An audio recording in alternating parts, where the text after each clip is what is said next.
ஏழாவது மற்றும் கடைசி கட்ட மக்களவைத் தேர்தலுக்கான பிரச்சாரம் இன்று மாலையுடன் நிறைவு பெறுகிறது. கடைசி கட்ட தேர்தல் ஜூன் 1ஆம் தேதி 57 தொகுதிகளில் நடைபெறுகிறது. இதற்கான பிரச்சாரம் இன்று மாலை 6 மணியுடன் நிறைவடையும் நிலையில் அரசியல் கட்சி தலைவர்கள் தீவிர பிரச்சாரத்தில் ஈடுபட்டுள்ளனர். மக்களவைத் தேர்தலுக்கான முடிவுகள் ஜூன் 4ஆம் தேதி வெளியாக உள்ளது.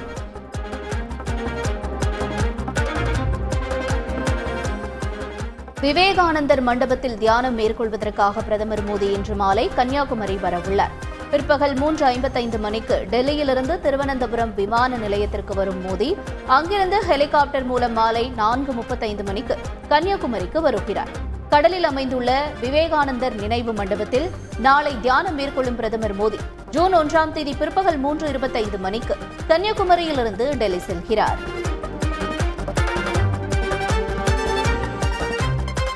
கன்னியாகுமரியில் பிரதமர் மோடி தியானம் மேற்கொள்ள அமைதி வழங்கக்கூடாது என இந்திய தேர்தல் ஆணையத்தில் காங்கிரஸ் சார்பில் புகார் மனு அளிக்கப்பட்டுள்ளது. பிரச்சாரம் முடிவடைந்து அடுத்த 48 மணி நேரத்திற்கு நேரடியாகவோ மறைமுகமாகவோ பிரச்சாரம் செய்யக்கூடாது என விதி உள்ளதால் பிரதமர் மோடி தியானம் செய்வது மறைமுக பிரச்சாரத்திற்கு வழிவகுப்பதாக காங்கிரஸ் குற்றம் சாட்டியுள்ளது.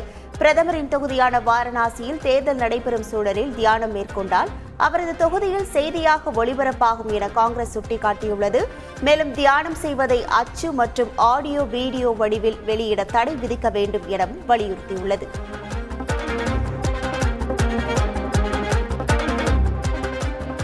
கன்னியாகுமரியில் பிரதமர் மோடியின் தியான நிகழ்ச்சியை ரத்து செய்ய கோரி திமுக குமரி மேற்கு மாவட்ட வழக்கறிஞர் அணி சார்பில் மாவட்ட தேர்தல் அலுவலரிடம் மனு அளிக்கப்பட்டுள்ளது. பிரதமர் வருவது இந்திய அளவில் பிரதிபலிக்கும் என்பதால் இது ஒருவித தேர்தல் பரப்புரை யுக்தி என்றும் கோடை விடுமுறை நேரத்தில் சுற்றுலா பயணிகள் அதிக அளவில் வரும் நிலையில் அவர்கள் பாதிக்கப்படுவார்கள் எனவும் மனுவில் கூறப்பட்டுள்ளது. பிரதமர் மோடியின் கன்னியாகுமரி வருகையை மேற்கு வங்க முதல்வர் மம்தா பானர்ஜி கேலி செய்து விமர்சித்துள்ளார். பிரதமர் மோடி கடவுள் என்றால் அவர் ஏன் தியானம் செய்ய வேண்டும் என்றும் மற்றவர்கள் தானே அவருக்காக தியானம் செய்ய வேண்டும் என்றும் கேள்வி எழுப்பினார். பிரதமர் மோடியின் தியானம் தொலைக்காட்சியில் ஒளிபரப்பு செய்யப்பட்டால் அது தேர்தல் நடத்தை விதிகளை மீறிய செயல் என்று கூறிய மம்தா பானர்ஜி ஒருவேளை ஒளிபரப்பு செய்யப்பட்டால் தேர்தல் ஆணையத்தில் புகார் தருவேன் என்றும் கூறியுள்ளார்.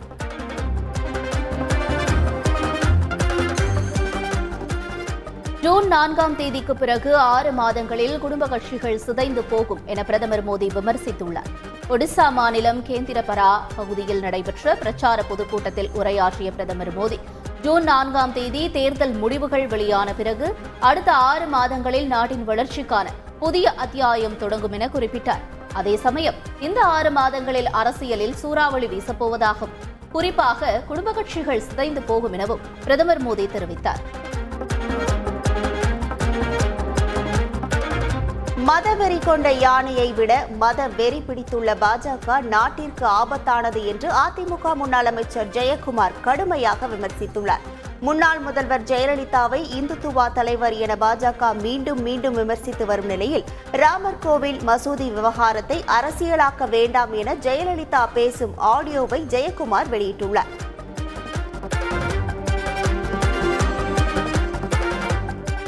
தமிழகத்தில் பாஜகவை வளர்ப்பதே திமுகவும் அதன் கூட்டணி கட்சிகளும் தான் என்று அமமுக பொதுச் செயலாளர் டிடிவி தினகரன் தெரிவித்துள்ளார். வேலூரில் செய்தியாளர்களிடம் பேசிய அவர் இந்துத்துவா என்பது ஒரு வாழ்வியல் முறை என்றும் அண்ணாமலை தெளிவாக கூறியிருப்பதாகவும் தெரிவித்தார்.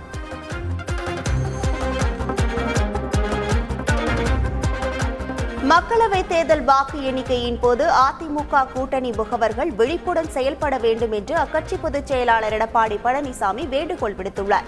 வாக்கு எண்ணிக்கை நாளான ஜூன் 4ஆம் தேதி அன்று அதிமுக கூட்டணி சார்பில் நியமிக்கப்பட்டுள்ள வாக்கு எண்ணிக்கை முகவர்கள் அதிமுக மாவட்ட செயலாளர்கள் மற்றும் வேட்பாளர்களின் அறிவுறுத்தல்படி வாக்கு எண்ணிக்கை மையங்களுக்கு 1 மணி நேரம் முன்பாக சென்றுவிட வேண்டும் என்று எடப்பாடி பழனிசாமி வெளியிட்டுள்ள அறிக்கையில் தெரிவித்துள்ளார்.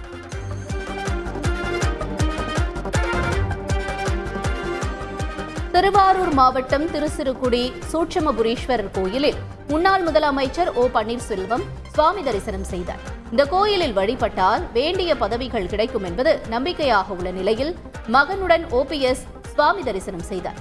தொடர்ந்து திருப்பாம்புரம் பகுதியில் தாம்பரநாதர் கோயிலும் OPS சுவாமி தரிசனம் செய்தார். முன்னதாக தாமரையை கொடுத்து தொண்டர்கள் OPSற்கு வரவேற்பு அளித்தனர்.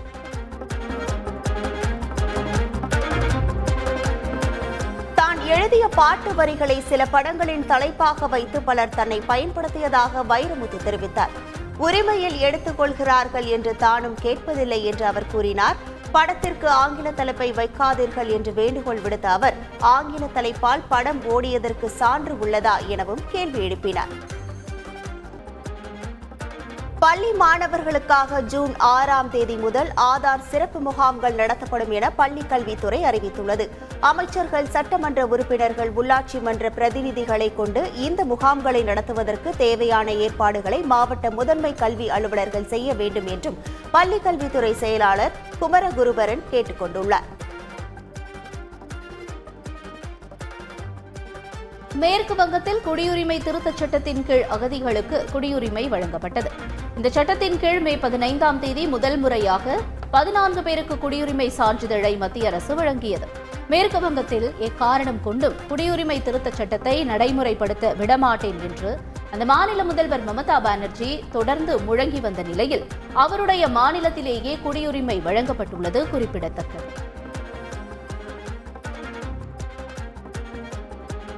ஒடிசா முதல்வர் நவீன் பட்நாயக் உடல்நிலை சீர்குலைந்து வருவதற்கு பின்னால் சதி இருக்கலாம் என்று பிரதமர் மோடி பரபரப்பு குற்றச்சாட்டை தெரிவித்துள்ளார். மயூர்பஞ்ச் பகுதியில் நடைபெற்ற பிரச்சார கூட்டத்தில் பேசிய அவர் நவீன் பட்நாயக்கின் உடல்நிலை சீர்குலைவதற்கு திரைமறைவில் அதிகாரத்தை ருசித்து வரும் சிலரது லாபி உள்ளதா என சந்தேகம் எழுந்துள்ளதாக கூறினார். ஒடிசாவில் பாஜக ஆட்சி அமைந்த பிறகு நவீன் பட்நாயக்கின் உடல்நிலை சீர்குலைந்ததற்கு காரணம் குறித்து சிறப்பு குழு அமைத்து விசாரித்து உண்மையை வெளிக்கொண்டு வருவோம் என்றும் பிரதமர் மோடி கூறியுள்ளார். ஒடிஷா முதல்வர் நவீன் பட்நாயக்கின் உடல்நிலை சீர்குலைந்து வருவதாக பிரதமர் மோடி சந்தேகம் எழுப்பிய நிலையில் தாம் மிகவும் ஆரோக்கியமாக இருப்பதாக நவீன் பட்நாயக் பதிலளித்துள்ளார். தன்னுடைய உடல்நிலை குறித்து பிரதமர் மோடிக்கு அவ்வளவு கவலை இருக்குமேயானால் தன்னை தொலைபேசியில் தொடர்பு கொண்டு விசாரித்திருக்கலாம் என்று கூறினார். கடந்த 10 ஆண்டுகளாகவே பாஜகவில் இருக்கும் பலரும் தனது உடல்நிலை குறித்து வதந்திகளை பரப்பி வருவதாக தெரிவித்த நவீன் பட்நாயக் தான் மிகவும் ஆரோக்கியமாக இருப்பதாகவும் மாநிலம் முழுவதும் தேர்தல் பிரச்சாரம் மேற்கொண்டு வருவதாகவும் தெரிவித்தார். கடும் வெப்ப அலை காரணமாக பீகாரில் இன்று முதல் ஜூன் 8ஆம் தேதி வரை பள்ளிகளுக்கு விடுமுறை அறிவிக்கப்பட்டுள்ளது. கடும் வெப்ப அலையால் மண்கோவில் நடுநிலைப் பள்ளியில் 50 மாணவர்கள் மயக்கமடைந்த நிலையில் அரசு மற்றும் தனியார் பள்ளிகள் மூடுவதை மாவட்ட ஆட்சியர் உறுதி செய்ய வேண்டும் என அம்மாநில அரசு உத்தரவிட்டுள்ளது. பீகாரில் பல இடங்களில் வெப்பநிலை 44 டிகிரி செல்சியஸை தாண்டியதால் இந்த முடிவு எடுக்கப்பட்டது. நாட்டிலேயே அதிகபட்சமாக ஹரியானா மாநிலம் நரனல் பகுதியில் சுமார் 119 டிகிரி ஃபாரன்ஹீட் வெப்பம் பதிவானதாக இந்திய வானிலை ஆய்வு மையம் தெரிவித்துள்ளது. தொடர்ந்து வடமேற்கு மற்றும் வட இந்தியாவில் அதிகபட்ச வெப்பநிலை பதிவாக வாய்ப்பு இருப்பதாகவும் மிக கடுமையான வெப்ப அலை வீசும் எனவும் இந்திய வானிலை ஆய்வு மையம் எச்சரிக்கை விடுத்துள்ளது. பஞ்சாப், ஹரியானா, டெல்லி, மேற்கு ராஜஸ்தான், பீகார், ஜார்க்கண்ட், ஒடிசாவில் கடும் வெப்ப அலை வீசும் எனவும் இந்திய வானிலை ஆய்வு மையம் குறிப்பிட்டுள்ளது. சென்சாரில் ஏற்பட்ட பிழையால் டெல்லியில் 52.9 டிகிரி செல்சியஸ் வெப்பம் பதிவானதாக இந்திய வானிலை ஆய்வு மையம் விளக்கம் அளித்துள்ளது. நாட்டிலேயே அதிகபட்சமாக டெல்லி முங்கேஷ்பூரில் 52.9 டிகிரி செல்சியஸ் வெப்பம் பதிவானதாக வெளியான தகவல் அதிர்ச்சியை ஏற்படுத்தியது. இதற்கு வாய்ப்பில்லை எனவும் வானிலை ஆய்வு மைய அதிகாரிகள் ஆய்வு செய்து வருவதாக கிரண் ரிஜிஜு குறிப்பிட்டிருந்தார். டெல்லியில் அதிகபட்சமாக 45.2 முதல் 49 செல்சியஸ் வரை மட்டுமே வெப்பம் பதிவானதாக வானிலை ஆய்வு மையம் விளக்கமளித்துள்ளது. தெலுங்கு திரையுலகில் பாலையா என்ற ரசிகர்களால் அன்போடு அழைக்கப்படும் நடிகர் பாலகிருஷ்ணா மது அருந்திவிட்டு பொது நிகழ்ச்சியில் கலந்து கொண்டதாக சர்ச்சை எழுந்துள்ளது. பாலகிருஷ்ணா அமர்ந்திருந்த இருக்கையின் கீழ் ஒரு தண்ணீர் பாட்டிலும் மஞ்சள் நிற திரவத்துடன் மற்றொரு பாட்டிலும் இருந்தது. அந்த மஞ்சள் நிற திரவம் இறக்குமதி செய்யப்பட்ட உயர் ரக மது என்று கூறப்படுகிறது. மேலும் போட்டோஷூட்டின் போது அவர் நடிகை அஞ்சலியை சற்று தள்ளி இருக்குமாறு கேட்டுக்கொண்டு அவரை பிடித்து தள்ளிவிட்டது அனைவரிடமும் அதிர்ச்சியை ஏற்படுத்தியுள்ளது. காசாவின் ரஃபா மீதான இஸ்ரேலின் தாக்குதலுக்கு எதிர்ப்பு தெரிவிக்கும் வகையில் இணையத்தில் உலகம் முழுவதும் ஆல் ஐஸ் ஆன் ரஃபா என்ற வாக்கியம் அடங்கிய புகைப்படம் தீயாய் பகிரப்பட்டு வருகிறது. ரஃபா நகரத்தில் அமைக்கப்பட்டிருந்த தற்காலிக முகாம்கள் மீது இஸ்ரேல் நடத்திய தாக்குதலில் கிட்டத்தட்ட 45 பாலஸ்தீனியர்கள் கொன்று குவிக்கப்பட்டனர். இதற்கு கண்டனம் தெரிவிக்கும் வகையில் உலகம் முழுவதும் இணையத்தில் ஆல் ஐஸ் ஆன் ரஃபா என்ற மக்களின் எதிர்ப்பு குரல் ஓங்கி ஒலிக்கிறது. அந்த வகையில் இசையமைப்பாளர் யுவன் சங்கர் ராஜா, நடிகைகள் த்ரிஷா, சமந்தா, நடிகர் துல்கர் சல்மான், இயக்குனர் அட்லி ஆகியோரும் தங்கள் எதிர்ப்பை பதிவு செய்துள்ளனர். ராட்சத பலூன்கள் மூலம் தென்கொரியாவில் வடகொரியா குப்பைகளை கொட்டிய சம்பவம் பரபரப்பை ஏற்படுத்தியுள்ளது. வடகொரியா கடந்த திங்கட்கிழமை உளவு செயற்கைக்கோளை விண்ணில் செலுத்த முயன்றது. ஆனால் அந்த ராக்கெட் வெடித்து சிதறியதால் அந்த முயற்சி தோல்வியில் முடிந்தது. இதனிடையே வடகொரியா செயற்கைக்கோளை செலுத்தும் முயற்சியில் ஈடுபட்டிருந்த போது தென்கொரியா போர் விமான பயிற்சியில் ஈடுபட்டதாக கூறப்படுகிறது. தென்கொரியாவின் இந்த நடவடிக்கைக்கு எதிர்ப்பு தெரிவிக்கும் வகையில் நூற்றுக்கணக்கான ராட்சத பலூன்கள் மூலம் குப்பைகளை தென்கொரியாவிற்கு வடகொரியா அனுப்பியது.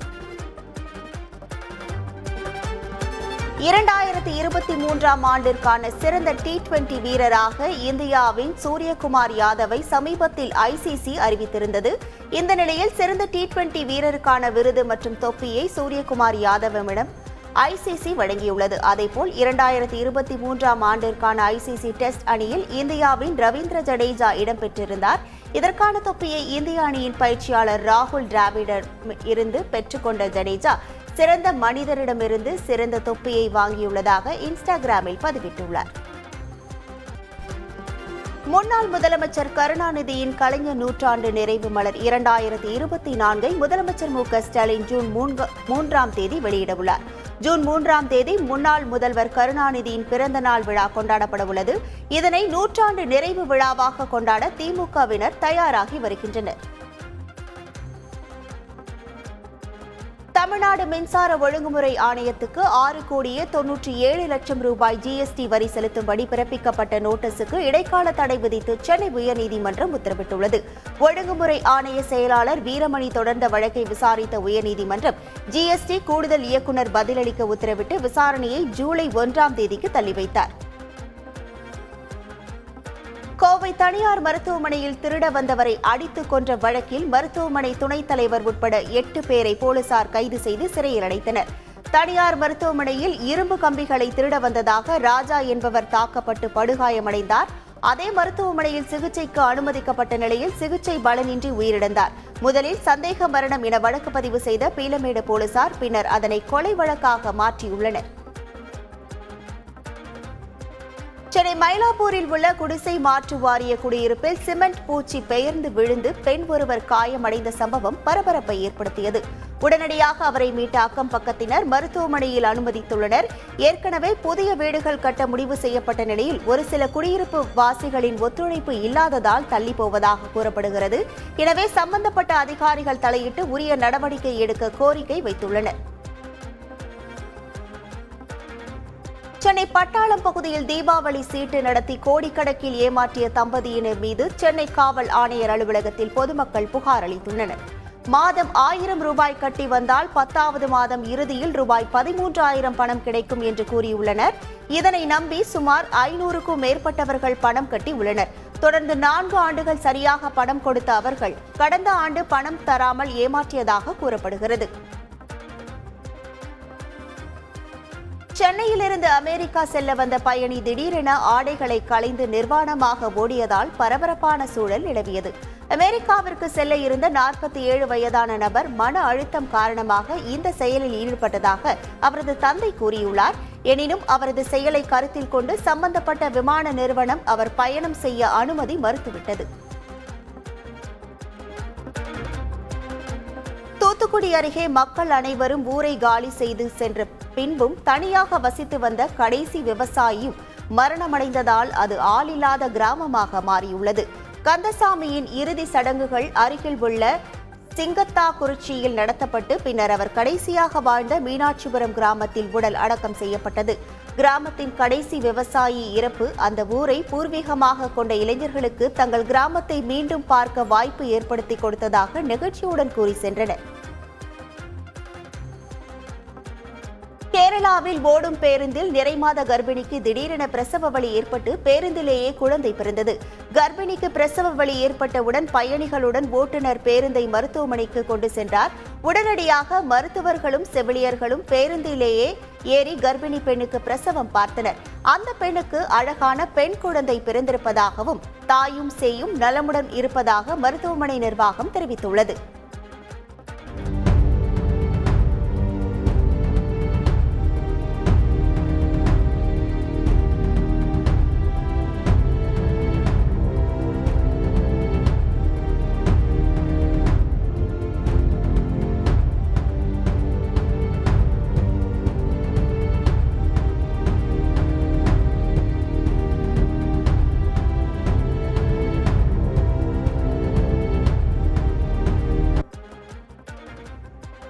நடிகர் விஜயின் தந்தையும் இயக்குநருமான S.A. சந்திரசேகர் தனது மனைவி ஷோபாவுடன் காஞ்சிபுரம் காமாட்சியம்மன் கோயிலுக்கு சுவாமி தரிசனம் செய்ய வந்தார்.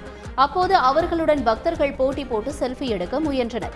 இதற்கிடையே செய்தியாளர்களை கண்டதும் நீங்கள் வரக்கூடாது என ஷோபா வசை பாடியபடியே சென்றதால் அதிர்ச்சி அடைந்தனர்.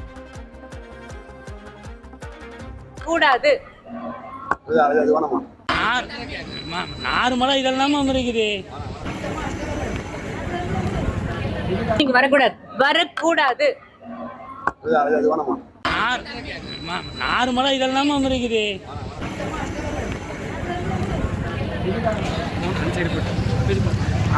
நீங்க வரக்கூடாது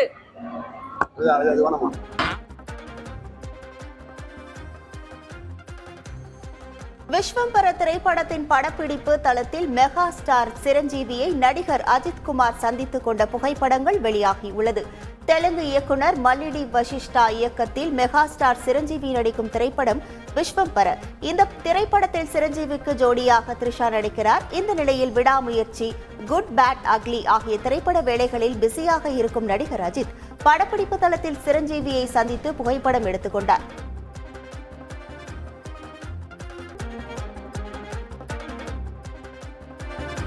நெல்லையை அடுத்த பேட்டையில் உள்ள பத்திரப்பதிவுத்துறை அலுவலகத்தில் கணக்கில் வராத 1,36,000 ரூபாய் பணம் பறிமுதல் செய்யப்பட்டது. சார் பதிவாளர் ஜோதிராஜ் மீது ஏராளமான புகார்கள் வந்ததை அடுத்து லஞ்ச ஒழிப்புத்துறை போலீசார் அதிரடி சோதனை நடத்தினர். அங்குள்ள கணினி, CCTV, பணம் இருப்பு, வங்கி கணக்கு ஆவணங்கள் உள்ளிட்டவற்றை ஆய்வு செய்து கணக்கில் வராத 1,67,000 ரூபாய் பணத்தை கைப்பற்றினர். திருப்பூர் மாவட்டம் பல்லடம் அருகே கள்ளக்காதலுக்கு இடையூறாக இருந்த 4 வயது குழந்தையை கள்ளக்காதலன் அடித்து கொலை செய்த சம்பவம் அதிர்ச்சியை ஏற்படுத்தியுள்ளது. குழந்தையின் உடலில் பல்வேறு காயங்கள் இருந்ததால் சந்தேகமடைந்த போலீசார் கள்ளக்காதலன் பார்த்த சாரதியை பிடித்து விசாரித்ததில் குழந்தையை தாக்கியதை அவர் ஒப்புக்கொண்டார். இதனை அடுத்து அவரை மங்களம் போலீசார் கைது செய்து சிறையில் அடைத்தனர். குழந்தையை இழந்த தாய் திவ்யா காப்பகத்தில் சேர்க்கப்பட்டுள்ளார். சென்னை எண்ணூரில் மனைவியை கத்தியால் குத்தி கொலை செய்துவிட்டு அங்கேயே அமர்ந்திருந்த கணவரை போலீசார் கைது செய்தனர்.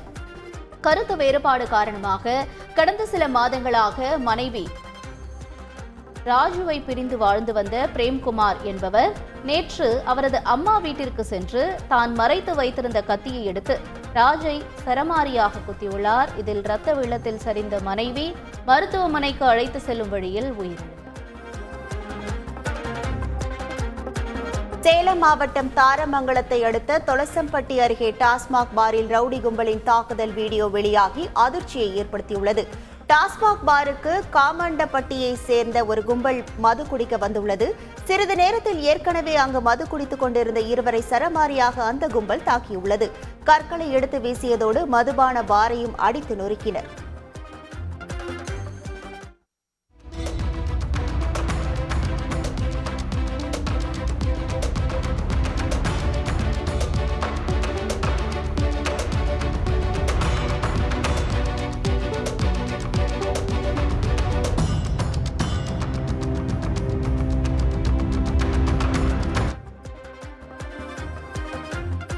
சிவகங்கை அருகே ரேஷன் கடைகளில் மண்ணெண்ணெய் பற்றாக்குறையால் 2 ரூபாய்க்கு 50 மில்லிமீட்டர் வழங்கப்பட்டதால் மக்கள் அதிர்ச்சி அடைந்தனர்.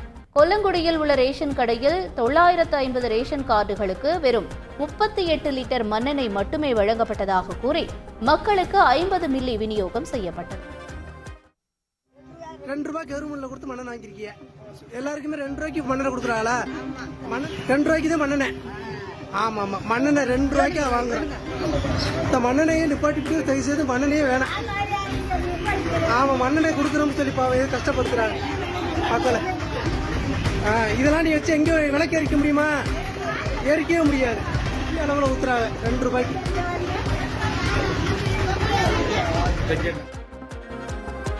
அமெரிக்காவில் வீசிய புயல் காற்றில் விமான நிலையத்தில் நிறுத்தி வைக்கப்பட்டிருந்த விமானம் ஒன்று நகர்ந்த வீடியோ காட்சிகள் வெளியாகியுள்ளன.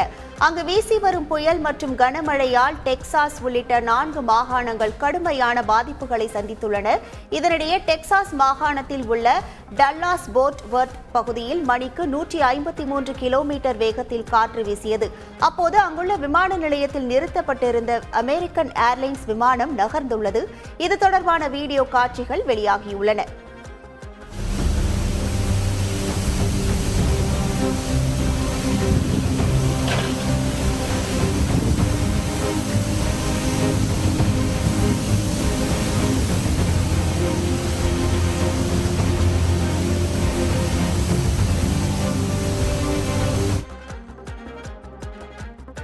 துல்கர் சல்மானின் லக்கி பாஸ்கர் திரைப்படம் செப்டம்பர் மாதம் 27ஆம் தேதி வெளியாகும் என படக்குழு அறிவித்துள்ளது.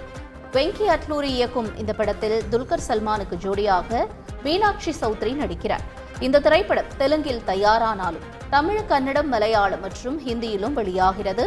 இப்படத்தின் படப்பிடிப்பு மற்றும் இதர வேலைகள் விறுவிறுப்பாக நடைபெற்று வரும் நிலையில் செப்டம்பர் 27ஆம் தேதி படம் வெளியாக உள்ளதாக படக்குழு அறிவிப்பு வெளியிட்டுள்ளது. கள்ளக்குறிச்சி மாவட்டம் மணலூர்பேட்டையில் இருசக்கர வாகனத்தை திருடி 20 கிலோமீட்டர் வரை டோ செய்த நபரை போலீசார் கைது செய்தனர்.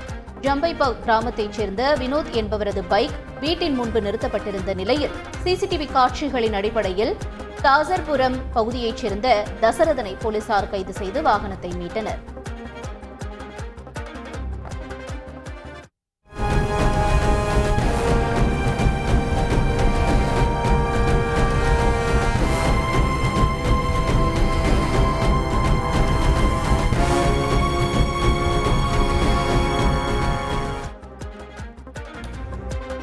சென்னை வியாசர்பாடியில் பிறந்தநாள் கொண்டாட்டத்தின் போது கத்தியை வைத்து நடனமாடிய நபரின் வீடியோ சமூக வலைதளங்களில் வைரலான நிலையில் போலீசார் வழக்கு பதிவு செய்துள்ளனர். கென்னடி நகரை சேர்ந்த இளைஞர் மணிமாறன் தனது பிறந்தநாளை நண்பர்களுடன் சேர்ந்து தெருவில் கேக் வெட்டி கொண்டாடினார். அப்போது கையில் பட்டாக்கத்தியை வைத்துக் கொண்டு ஆக்ரோஷமாக நடனமாடிய வீடியோ சமூக வலைதளங்களில் வேகமாக பரவியது. இதனையடுத்து மணிமாறனை தேடி வருகின்றனர்.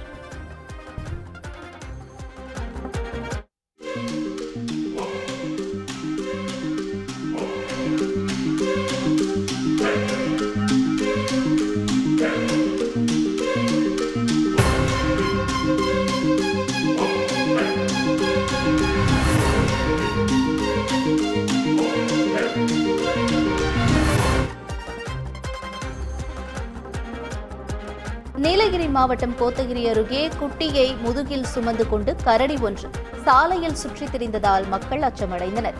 சமீப காலங்களில் உணவு, தண்ணீர் ஆகியவற்றை தேடி குடியிருப்பு பகுதிகளில் கரடிகள் உலாவரும் நிலையில் இவற்றை கண்காணித்து கூண்டு வைத்து பிடிக்குமாறு பொதுமக்கள் கோரிக்கை விடுத்துள்ளனர்.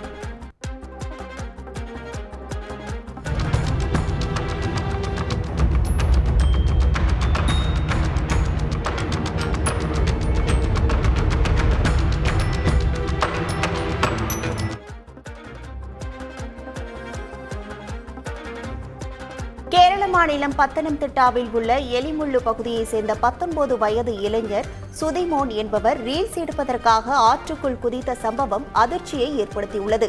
நண்பன் குதித்ததை பார்த்து அதிர்ச்சி அடைந்த அபிஜித் போலீசாருக்கு தகவல் அளித்ததால் தீயணைப்பு வீரர்கள் தேடுதல் வேட்டையில் ஈடுபட்டனர். கொன்னி பகுதியில் செடிகளை பிடித்துக் கொண்டு உயிருக்கு போராடிய சுதிமோனை மீட்டு மருத்துவமனையில் அனுமதித்தனர்.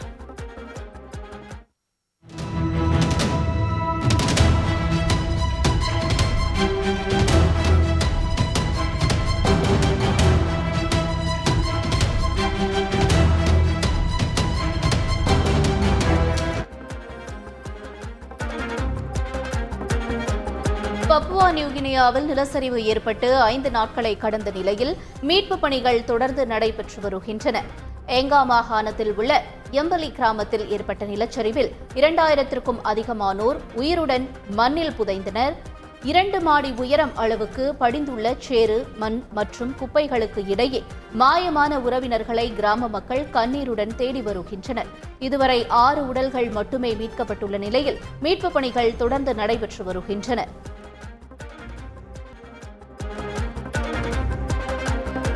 ஐஸ்லாந்து நாட்டின் தென்மேற்கு பகுதியில் உள்ள ஒரு எரிமலை செயற்கை நீரூற்றை போல நெருப்பு குழம்பை வெளியேற்றி வருகிறது. 3 ஆண்டுகளுக்கு முன்பிருந்து செயல்பட தொடங்கிய அந்த எரிமலை கடந்த டிசம்பர் மாதத்திலிருந்து தற்போது வரை 5 முறை வெடித்து சிதறியுள்ளது. தற்போது மீண்டும் எரிமலை குழம்பை கக்கி வரும் நிலையில் அந்த எரிமலை மீண்டும் வெடிக்கும் அபாயம் உள்ளதாக ஐஸ்லாந்து நாட்டு அதிகாரிகள் தெரிவித்துள்ளனர்.